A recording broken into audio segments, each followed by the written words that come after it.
आदाब, मैं मुमताज आलम रिजवी और मैं बात करूंगा इसराइल के वजीर आजम बेंजामिन नेतन्याहू की। जी हाँ, उनके एक वजीर ने इस्तीफा दे दिया है।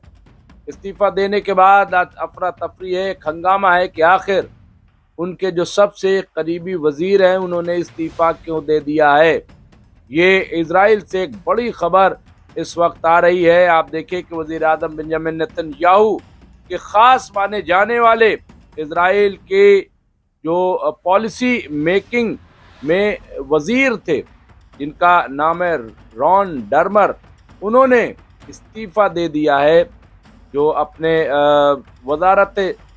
वजारत से उन्होंने इस्तीफा दे दिया है। और यहाँ पे डर्मर गाजा जंग में, और जब गाजा जंग चल रही थी उस वक्त जब बातचीत का मामला आया था तो उसमें उन्होंने बहुत अहम रोल अदा किया था।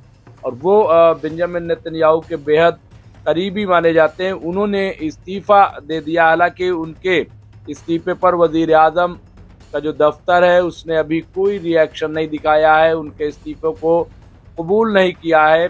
लेकिन उन्होंने 2 सफ़ात पर मुश्तमिल अपना इस्तीफा वजीर आजम बेंजामिन नेतन्याहू को सौंपा है। और उन्होंने जो बात बताई है वो हैरान करने वाली, वो ताज्जुब खेज है। जी हाँ, उन्होंने जो वजह बताई है कि उन्होंने आखिर इस्तीफा क्यों दिया है, तो उसमें उन्होंने कहा अमेरिका में जन्मे डर्मर ने अपने इस्तीफे पत्र में, यानी इस्तीफा जो सौंपा है उसके लेटर में लिखा है कि जब उन्होंने दिसंबर 2022 में वजारत की हलफ ली थी, शपथ लिया था मंत्री पद का, तब उन्होंने अपने परिवार से वादा किया था कि वो सिर्फ 2 साल के लिए ये ओहदा कबूल कर रहे हैं। 2 साल बाद वो सुबुकदोश हो जाएंगे, इसे छोड़ देंगे।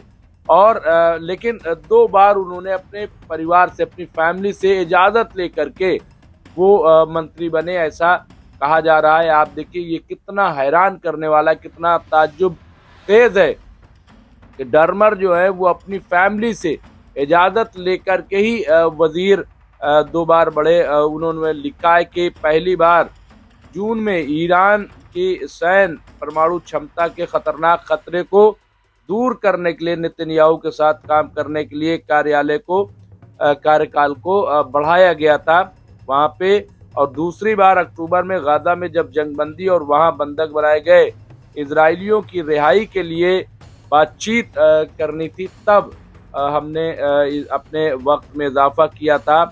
तो ये उन्होंने कहा कि 2 मरतबा ऐसा हुआ है कि जब ईरान का बड़ा खतरा था तब, और जब बातचीत करनी थी और इजरायलियों को छुड़ाना था उस वक्त, तो 2 बार उन्होंने अपने जो कार्यकाल है, मुद्दत कार है, उसको बढ़ाया है। अब वो इस्तीफा दे रहे हैं, अब वो रहना नहीं चाहते, ये उन्होंने कहा है। डर्मन ने अपने ख़त में, अपने पत्र में लिखा है कि भविष्य में मैं क्या करूंगा ये मैं नहीं जानता।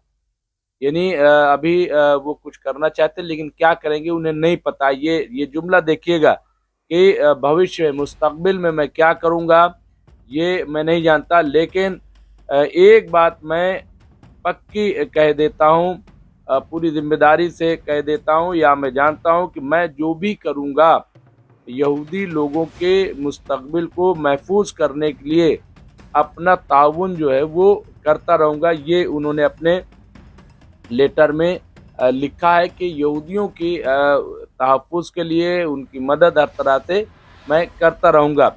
डर्मर नेतन्याहू के सबसे भरोसेमंद सलाहकारों में से एक थे। उन्होंने अक्टूबर की जंगबंदी बातचीत में उस वक्त ट्रंप प्रशासन और अरब देशों दोनों के साथ उन्होंने ही बातचीत की थी, उसमें उन्होंने हिस्सा लिया था, ऐसा बताया जा रहा है। डर्मर 2013 से 2021 तक वाशिंगटन में इसराइल के सफ़ीर के तौर पे अपनी खिदमत उन्होंने अंजाम दी है।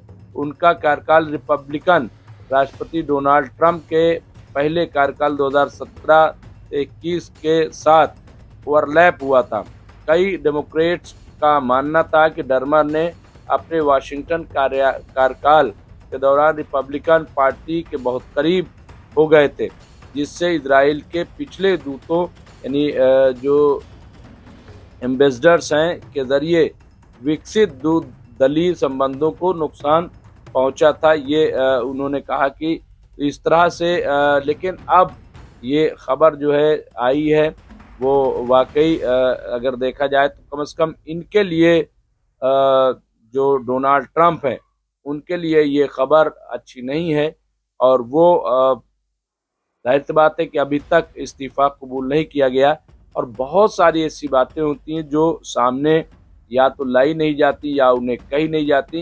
लेकिन ये इस वक्त की खबर जो है मैं समझता हूँ कि बहुत ही इम्पोर्टेंट, बहुत ही अहम है जो यहाँ पे दी गई है। अब देखना होगा कि इसका असर क्या पड़ता है, क्यों उन्होंने इस्तीफा दिया। अभी तक तो इसकी कोई किसी तरह की वजाहत फिलहाल नहीं की गई है, लेकिन मुझे ऐसा लगता है कि इसके पीछे और बहुत सारी वजूहात हो सकती है। बहरहाल जो भी इस सिलसिले में होगा वो हम आपको बताएंगे।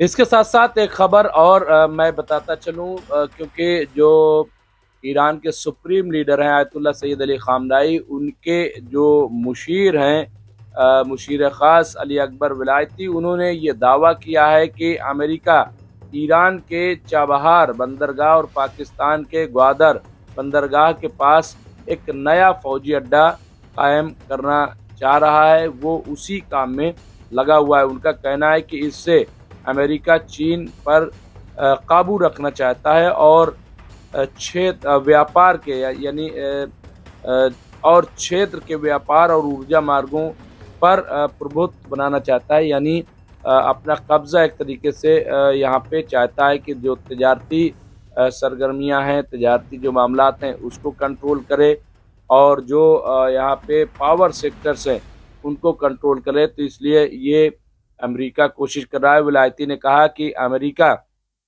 पाकिस्तान और भारत पर दबाव डाल रहा है। उन्होंने बताया कि पाकिस्तान के सैन्य अधिकारी अमेरिका लगातार जा रहे हैं और वहां अधिकारियों से मुलाकात कर रहे हैं। चाबहार बंदरगाह ईरान के दक्षिण पूर्वी हिस्से में सिस्तान बलूचिस्तान प्रांत में है। इसे 2018 में अफगानिस्तान के लिए व्यापार और पुनर्निर्माण परियोजना को आसान बनाने के लिए प्रतिबंधों से छूट मिली थी।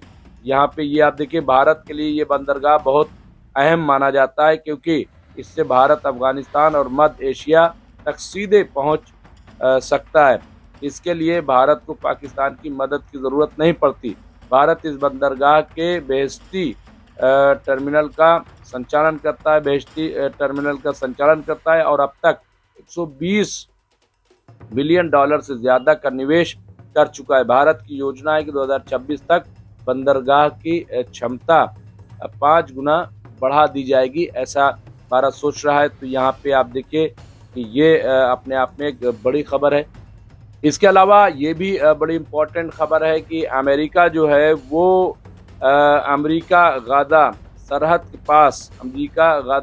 के पास 500 मिलियन डॉलर का एक फौजी अड्डा कायम करना चाह रहा है और उसके लिए बाकायदा वो प्रोग्राम बना रहा है। ये इजरायली मीडिया ने बताया है। तो अब ये भी सवाल खड़ा हो रहा है कि आखिर ये फौजी अड्डा वहाँ पे क्यों बनाना चाहता है, इसका मकसद क्या है।